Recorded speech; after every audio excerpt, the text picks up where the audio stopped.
کو گرائنڈ کر لیں میتھی دانے کو، اور اس کو کلونجی کو گرائنڈ نہ کریں آپ۔ کون اور کہاں سے؟ جی میرا نام گلشن ہے، میں دلی سے بول رہی ہوں۔ میری بھابھی ہیں تو ان کی شادی کو 7-8 سال ہو گئے ہیں، تو ان کے 2-3 دفعہ نا ابارشن ہوئے ہیں، تو کوئی ان کے لیے بتائیں کچھ۔ اچھا، ابھی ابورشن ہوئے ہیں تو ابھی اس کے بعد کیا ہے کہ دوبارہ وہ چاہتی ہیں کہ اولاد ہو؟ ہاں اولاد تو چاہتے ہیں نا، کوئی بچہ بھی۔ ابھی یہ بتائیں کہ لاسٹ ٹائم جو مس کیریج یا ابورشن ہوئے تو وہ کتنا عرصہ ہو گیا؟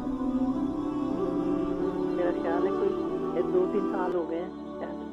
اس کے لیے بہترین، سب سے بہترین یہ ہے کہ میتھی دانہ اور یعنی کہ 50 گرام آپ کلونجی لے لیں، اور اسی طریقے سے 100 گرام آپ میتھی دانہ لے لیں، اس کو گرائنڈ کر لیں میتھی دانے کو، اور اس کو کلونجی کو گرائنڈ نہ کریں آپ، گرائنڈ نہ کریں، اس کو مکس کر لیں۔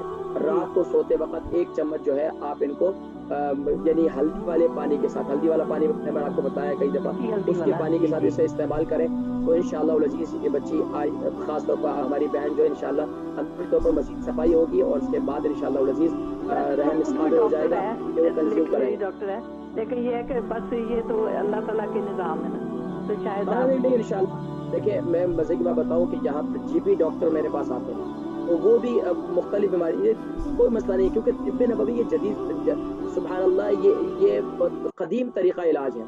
آج تو جدید جتنے ہیں وہ سب جانتے ہیں کہ سائیڈ افیکٹ ہے سب دوائیوں کے، سب چیزوں کے، لیکن یہ جو میں آپ کو بتاتا ہوں اس سے سائیڈ افیکٹ بھی نہیں ہے، اور اندرونی طور پر صفائی بھی ہوگی، اور انشاءاللہ آگے جا کر انشاءاللہ رحم اس قابل ہو جائے گا۔ جب اندرونی طور پر صحیح صفائی ہوگی، خاص طور پر رحم اس قابل ہو جائے گا، پھر انشاءاللہ یہ اللہ تبارک و تعالیٰ اولاد کی نعمت بھی نصیب کریں گے انشاءاللہ۔ یہ میتھی دانہ کنٹینیوسلی اور اس کو کلونجی کنٹینیوسلی استعمال کرتے ہیں۔ بہت شکریہ بہن، جزاکم اللہ۔